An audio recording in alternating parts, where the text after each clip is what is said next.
The strange glow of computer screens lit up Lisa Morgan's face in the darkness of her backyard observatory. Most people in rural Ohio were sleeping at this hour, but Lisa was wide awake, staring at an unusual pattern on her radio telescope readings. For 3 nights straight, the same signal had appeared, always at exactly the same time and from the same direction in space. "That's not random noise," Lisa whispered to herself. She sipped her cold coffee, eyes never leaving the screen. The organized pattern of pulses couldn't be natural. After ruling out satellites, airplanes, and other Earth technologies, she was convinced this was something extraordinary. Lisa's hands trembled as she reached for her phone. At first, NASA dismissed her discovery as interference or equipment malfunction. But she persisted, sending her data to universities, other amateur astronomers, and finally to Dr. Alan Foster at the SETI Institute. Within 48 hours, observatories around the world confirmed her discovery. The signal was artificial and coming from the vicinity of Alpha Centauri, our nearest stellar neighbor. For 3 days, the world's greatest minds worked to decode the signal. News organizations camped outside Lisa's modest home while she continued her observations, adding more data to the growing collection. On the 4th day, Dr. Foster called Lisa personally. "We've decoded it," he said, his voice unsteady. "It's a distress call." The governments of Earth released the translated message the following morning. The signal contained mathematical formulas, basic chemical compounds, and finally, a message that stunned humanity. To any sentient species receiving this signal, we are the Zivka, a peaceful coalition of species. Our fleet of 37 ships carrying 2.3 billion souls is stranded in a dense hydrogen cloud near your star system. Our propulsion systems have failed during routine passage. Life support systems will sustain us for approximately 90 more rotations of your planet. We have detected your radio signals and believe you may possess the technology to assist us. We offer knowledge and friendship in exchange for your help. Please respond. The message included detailed coordinates and technical specifications of their damaged systems. World leaders gathered in emergency session at the United Nations. Scientists and military experts debated whether this was an actual emergency or an elaborate trap. The alien fleet was less than 4 light-years away, impossibly close by cosmic standards. 3 days into the debates, another transmission arrived. This one contained visual data showing the fleet, massive curved vessels trapped within a swirling cloud of hydrogen. The message also included the face of the fleet commander. Zivtar looked nothing like the aliens of human imagination. With 4 eyes positioned around a central stem and skin that shifted colors as he spoke, the alien commander addressed Earth directly. "People of the 3rd planet, we have studied your transmissions and learned some of your languages. We are not conquerors or explorers. We are refugees, families, children. Our civilization was peaceful for 10,000 years before our star became unstable. We have traveled for 60 of your years. Our journey was to end soon, but our passage through this hydrogen cloud has damaged our main drives beyond our capacity to repair. We know it is much to ask of strangers, but we have nowhere else to turn." The sincerity in the alien's voice transcended species differences. Public opinion shifted almost overnight from fear to compassion. Within days, NASA, ESA, and space agencies from China, Russia, and India announced a joint rescue mission. The experimental fusion dry ships being developed for Mars missions would be repurposed. Captain Olivia Pierce was selected to lead humanity's first interstellar rescue mission. As Lisa Morgan watched the news from her small observatory, she realized that her late-night hobby had forever changed the course of human history. Humanity was about to venture to the stars not for conquest or exploration, but for the most human of reasons, to help those in need. Captain Olivia Pierce stood before the United Nations Security Council, her military posture perfect despite her exhaustion. For 3 days straight, she had led briefings about the proposed rescue mission. "We can retrofit our 3 prototype fusion ships within 30 days, she explained. The Unity, Horizon, and Pioneer were designed for Mars missions, but their engines can be modified for deep space travel. The room erupted in arguments. Some nations demanded more time for preparation, while others insisted this was all an elaborate hoax. Russia and China worried about giving America an advantage in space. Dr. Alan Foster, now the lead scientist for the mission, stepped forward. Every day we delay, those beings, those people, move closer to running out of air and food. We don't have the luxury of caution. In private meetings, military advisors warned of potential traps. What if these aliens wanted to lure Earth's best technology and minds into space? What if this was the prelude to an invasion? President Garcia addressed these concerns in a historic speech broadcast worldwide. Throughout human history, we have always faced the choice between fear and compassion. Today, we choose compassion, but we do so with eyes wide open. The mission was approved. 3 ships would go, while Earth's defenses remained on high alert. Lisa Morgan was invited to join the mission control team. Her discovery had earned her a place among the experts monitoring the rescue operation. She watched in awe as the world's brightest minds gathered at the newly established First Contact Command Center in Geneva. Engineers from 27 countries worked around the clock to modify the ships. The plan required them to reach Alpha Centauri in less than 4 months, a journey that should take years even with their most advanced technology. Captain Pierce personally selected her crew. She needed people who could think quickly and adapt to impossible situations. Sam Rodriguez, a brilliant engineer from Puerto Rico, was chosen to lead the technical team. Kate Miller, who spoke 6 languages and had 3 PhDs in physics, would serve as Chief Science Officer. For navigation, she selected Greg Wilson, a former fighter pilot with an uncanny spatial awareness. While the technical preparations continued, Dr. Foster made breakthrough after breakthrough in alien communication. The Zivka sent detailed technical specifications of their ships, cultural information, and biological data. "They're trusting us with everything," he told Captain Pierce. "Their biology, their technology, even their history. Either this is the most elaborate trap ever designed, or they're genuinely desperate." 2 weeks before launch, humanity received another transmission that silenced most doubters. It showed the interior of one of the alien ships. Families gathered around viewing screens watching Earth broadcasts, children being taught about human culture, and medical bays filled with the sick and injured. "We share with you our vulnerability," said Ziv Tar, "so you may know our intentions are honest." The day before launch, Captain Pierce gathered her crew of 34 specialists at the lunar base. They represented 12 countries, various religions, and diverse backgrounds. What united them was their willingness to risk everything for an unknown species. "Tomorrow, we make the greatest journey in human history," she told them. "Not for conquest or glory, but because someone asked for our help. Remember your training, trust each other, and know that no matter what happens, Earth will remember your courage." That night, as final checks were completed, Lisa Morgan sent a personal message to the crew. Attached was the original recording of the alien signal, the one she discovered in her backyard observatory. "This is how it began," she wrote, with one voice calling out across the darkness. "Tomorrow, humanity answers. At dawn, the 3 ships, Unity, Horizon, and Pioneer, lifted off from the lunar surface, accelerating toward the stars. Behind them, billions of humans watched and waited, while ahead, billions of aliens did the same. Humanity's first interstellar mission had begun. The stars looked different from deep space. Captain Olivia Pierce noticed this as she floated in the observation dome of the Unity, 3 weeks into their journey, and the familiar constellations had changed. Earth was now just a pale blue dot behind them. "Captain, to the bridge," came Sam Rodriguez's voice over the intercom. His tone carried an urgency that made Pierce push off the viewing window and propelled herself quickly through the ship's corridors. When she arrived, the bridge crew was gathered around Sam's engineering station.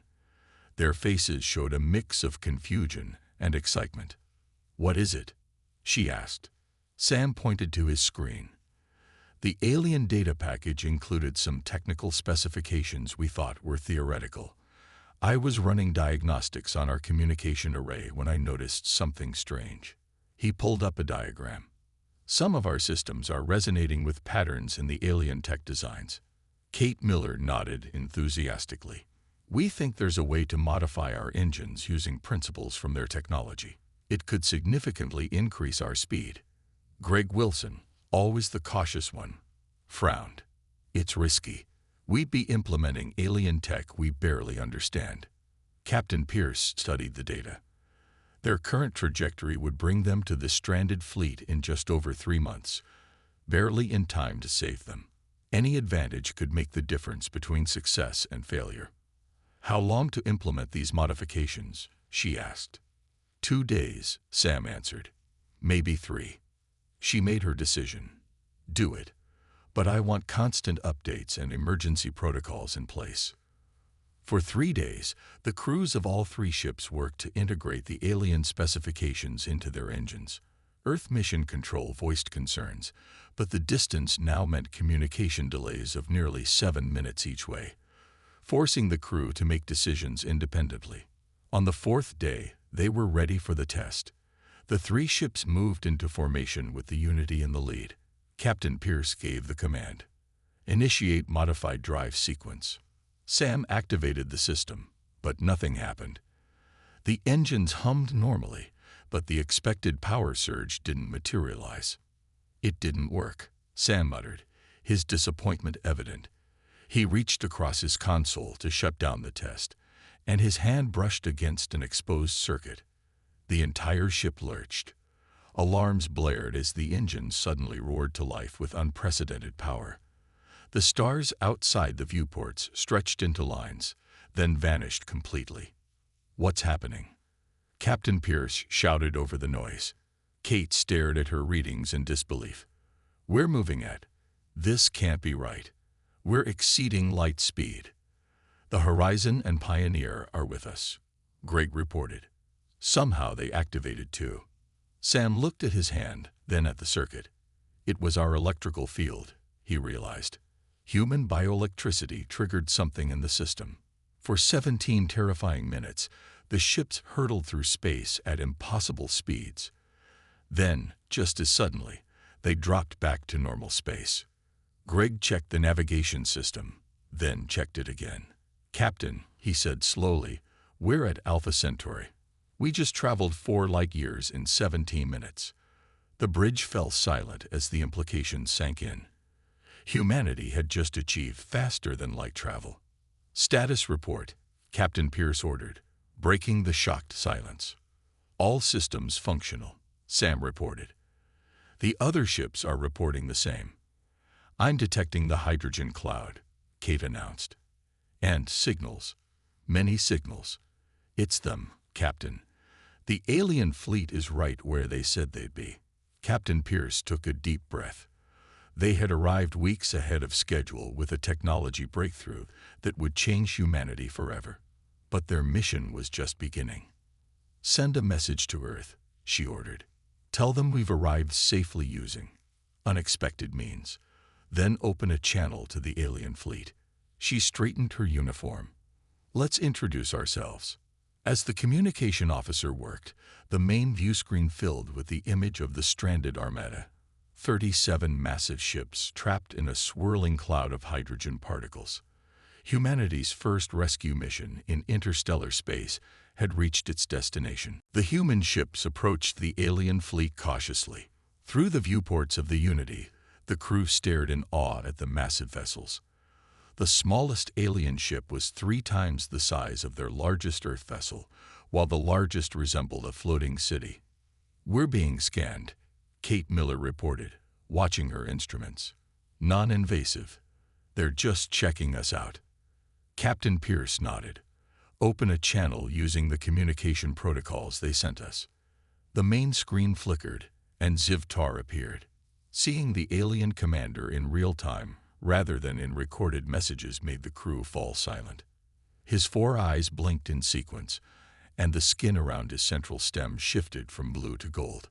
Humans of Earth, he said, his voice translated through their systems. "You have arrived far sooner than we calculated possible. How did you achieve this?" Captain Pierce explained about Sam's accidental discovery. As she spoke, more aliens gathered behind Ziv-Tar, their skin colors changing rapidly, and what the crew guessed was excitement. "You have unlocked the ancient drive," Ziv-Tar said when she finished. "We believed it to be only a legend. Our ancestors spoke of a species with the neural patterns to activate technologies left by the first ones." The ships docked, and for the first time, humans and aliens stood face to face. The Zivka were taller than humans, with 4 arms and skin that changed color with their emotions. They wore no clothing but had metallic ornaments that seemed to serve as both decoration and technology. Dan Williams, the cultural specialist, was the first human to step aboard the alien flagship. He performed the greeting ritual they had practiced, touching his forehead and then extending his hand palm up. The aliens responded with sounds that the translators interpreted as laughter. "You honor us by learning our ways," said Calamore, the fleet's cultural minister. "But we have been studying your transmissions for months. Perhaps we should greet in your manner." She extended a 4-fingered hand.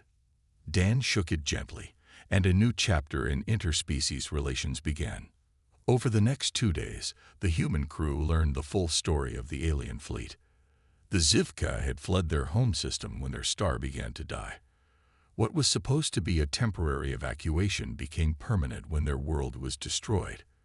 For 60 Earth years, they had traveled through space, carrying their entire civilization, billions of people, their history, art, and knowledge. Kate Miller worked with the alien engineers to assess their damaged propulsion systems. "The problem is worse than they initially reported," she told Captain Pierce. "The hydrogen cloud has unique properties that corroded their drive systems." "Can we repair them?" Pierce asked. "Not with their technology alone," Kate replied. "But I've noticed something fascinating. Their systems seem to respond to human presence just like the ancient drive did. It's as if our neural patterns act as a catalyst for their dormant technology." Sam Rodriguez confirmed this discovery. When human engineers simply stood near certain alien systems, efficiency improved by 30%. When they touched the control surfaces, that number jumped to 60%. "It's not just the ancient drive," Sam explained excitedly. "Humans have some unique electrical field that interfaces with their tech. We're like walking activation keys." Meanwhile, Dan Williams learned more about the fleet's destination, a colony world called New Horizon, where advanced ships had prepared settlements. They had been just months away from their new home when the drive failure trapped them. As night fell on the second day, Captain Pierce met with her officers and Ziv-Tar's council. The situation was grim. The hydrogen cloud was becoming more active, with particle storms intensifying around them. According to the aliens' calculations, they had less than 2 weeks before the storms would reach dangerous levels. "Your arrival is fortunate," Ziv-Tar said, his skin now a worried purple. "But even with your assistance, moving 37 ships before the storms intensify may be impossible." Captain Pierce looked at her team. "We didn't come all this way to fail," she said firmly. "Let's find a solution." Outside the meeting room, the hydrogen cloud swirled ominously. Time was running out. Sam Rodriguez had never worked so hard in his life. For 3 days straight, he and his engineering team had barely slept, moving from ship to ship through the alien fleet. The massive vessels groaned as particle storms battered their hulls. "The engines on this one are completely dead," he told Captain Pierce over the comlink. They were inspecting the 19th ship in the fleet, a vessel carrying mostly agricultural systems and about 40 million refugees. "Can we jump-start it like the others?" Pierce asked. So far, they had managed to partially repair 11 ships using a combination of Earth technology and human bioelectric interfaces with the alien systems. Sam wiped sweat from his forehead. The environment suits were hot, and the work was exhausting. "Maybe. But we're running out of parts. We've stripped the Pioneer down to essential systems already. A flash of light illuminated the hydrogen cloud outside the viewports. The particle storms were getting worse by the hour. What had once been a beautiful cosmic phenomenon now threatened billions of lives. Back on the Unity, Kate Miller was working with the alien scientists to map the storms. She pointed to a projection showing the cloud's activity. "There's a pattern to the storm cycles," she explained to Greg Wilson, who had joined her after flying reconnaissance in one of the smaller shuttles. "If we time it right, we might find a calm period to move the fleet." "How long would this calm period last?" Greg asked. Kate's face fell. "About 40 minutes. Not nearly enough time to move 37 massive ships." Greg studied the projection. "Unless we don't move them one by one. What if we created a formation? The ships with working engines could create a wake for the others to follow." Jack Martinez, the chief engineer from the Horizon, had been developing another approach.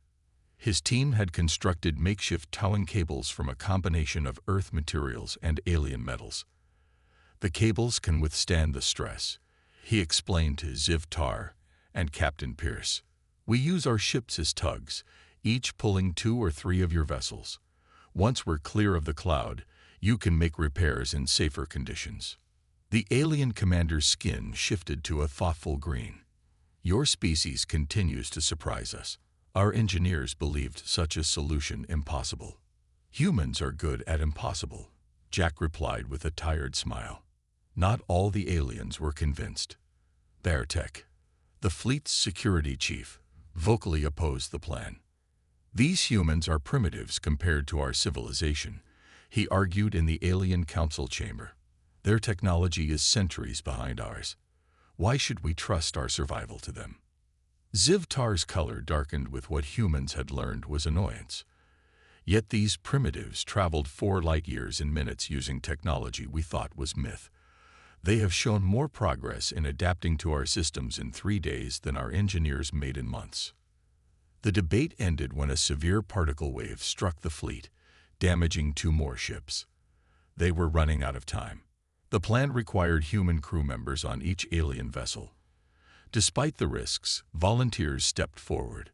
Spacewalking between ships in the dangerous conditions would be necessary to establish the towing connections and maintain them during transit.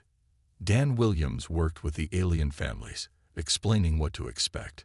Children with color-shifting skin gathered around him, asking questions about Earth and humans. "Will we see your world?"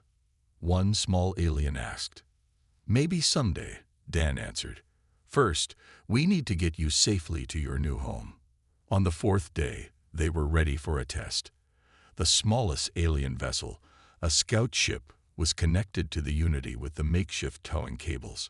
Sam Rodriguez stood at the engine interface, his hands on the alien control surfaces. The ship's systems hummed to life, responding to his presence. "Commencing test tow," Captain Pierce announced. The Unity's engines fired, and the scout ship moved. For the first time since becoming stranded, an alien vessel changed position within the hydrogen cloud. A cheer erupted across both human and alien crews. It was just one small ship, but it proved their plan could work. As they prepared for the main operation, a massive particle storm appeared on Kate's scanners. It would reach them in less than 18 hours. "It's now or never," Captain Pierce told Ziv Tar. "We have to move your people tomorrow." The alien commander's skin turned a determined gold. "Then we move tomorrow. Together." The sky burned with electric blue fury as the particle storm approached.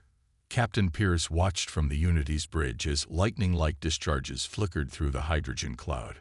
Their sensors showed the storm would hit in less than 2 hours, much sooner than expected. "All ships report ready status," Greg Wilson announced, his voice steady despite the tension. Across the comms, the voices of human crew members stationed on each alien vessel confirmed their readiness. "Begin operation now," Captain Pierce ordered. "We can't wait any longer."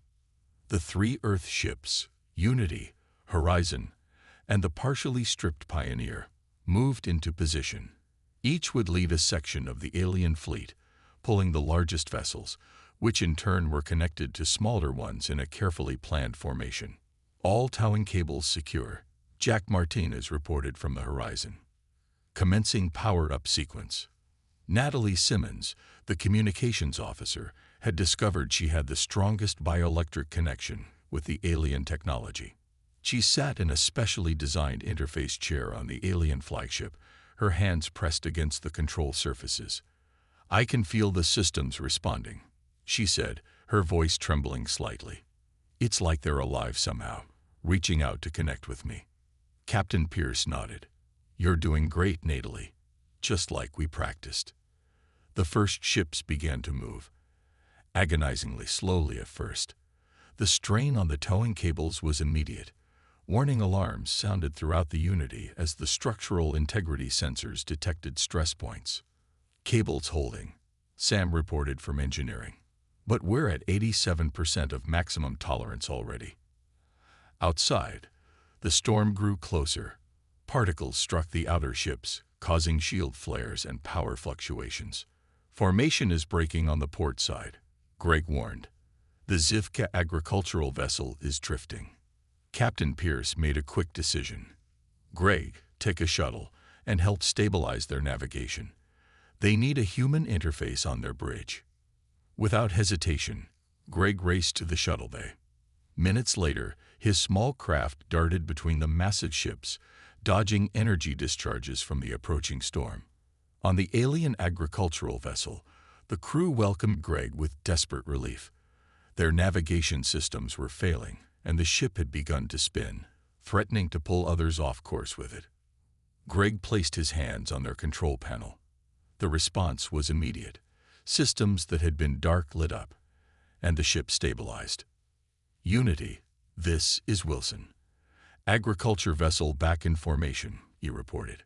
Across the fleet, similar scenes played out. Human crew members served as living conduits, amplifying and stabilizing alien technology that had lain dormant for generations. But the storm was gaining on them. The outer edge hit the rearmost ships with devastating force. Power surged and failed across multiple vessels. Emergency systems activated, barely keeping life support functioning. "Radiation levels rising," Kate warned. "The storm is ionizing the hydrogen cloud. At this rate, the rear ships will lose shields in 7 minutes." Captain Pierce studied the tactical display. They were moving too slowly.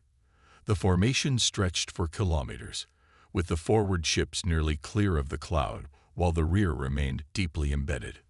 "The Pioneer has the strongest radiation shielding," Jack Martinez said from the engineering station. "We could position it to block the worst of the radiation." "But the crew," Pierce began. "We've already evacuated all non-essential personnel to the alien ships," Jack said. "I can operate the Pioneer remotely from here with a skeleton crew." It was a desperate gamble. The Pioneer would likely be crippled by such exposure, but it might buy enough time for the rear ships to clear the storm edge. "Do it," Pierce ordered, her voice tight. The Pioneer detached from its towing formation and moved back through the fleet. Jack's hands flew over the controls, positioning the Earth ship between the storm and the vulnerable alien vessels. On the main view screen, they watched as the Pioneer took the full brunt of the particle wave. Its shields flared brilliantly, then failed in sections. Hull breaches appeared on the sensor display. "Pioneer crew, report status," Natalie called.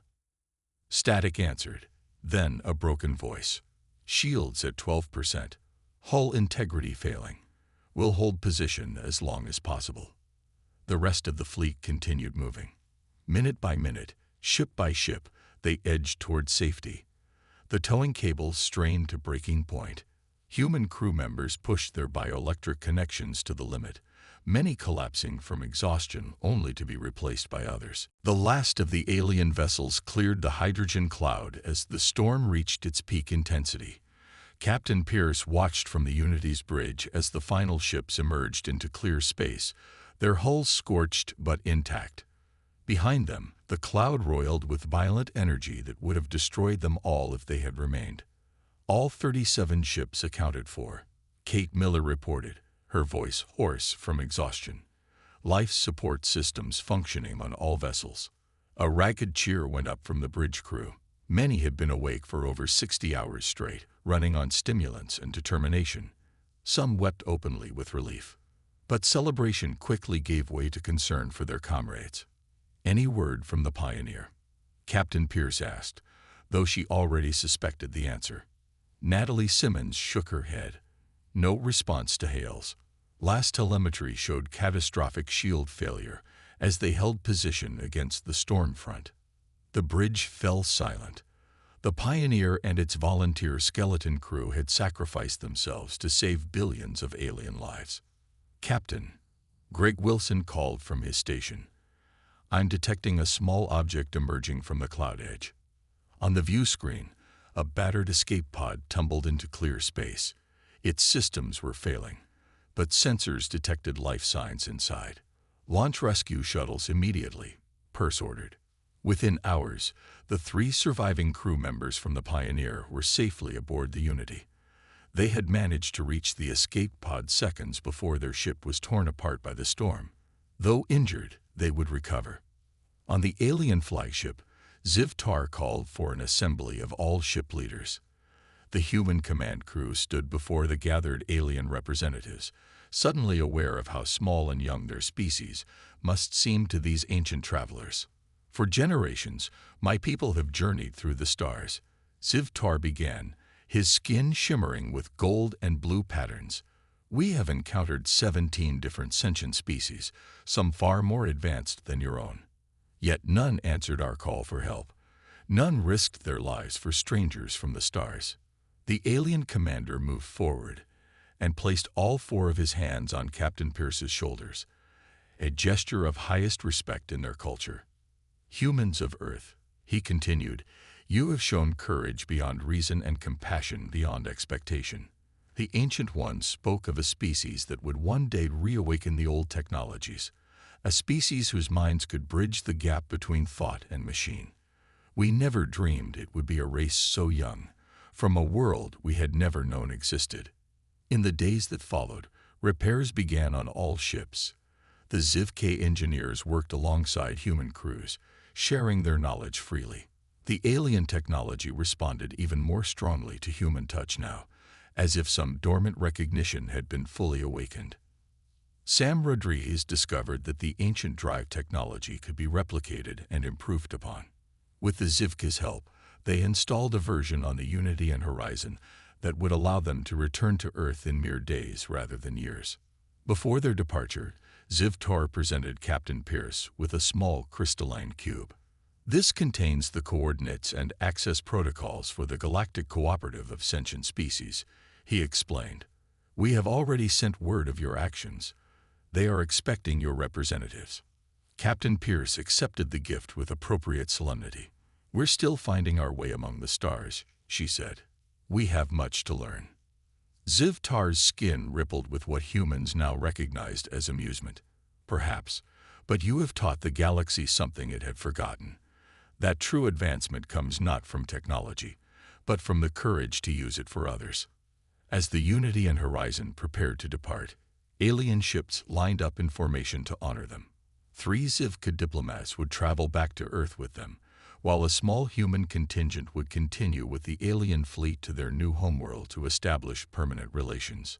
Lisa Morgan watched the recording of these events from the Mission Control Center on Earth.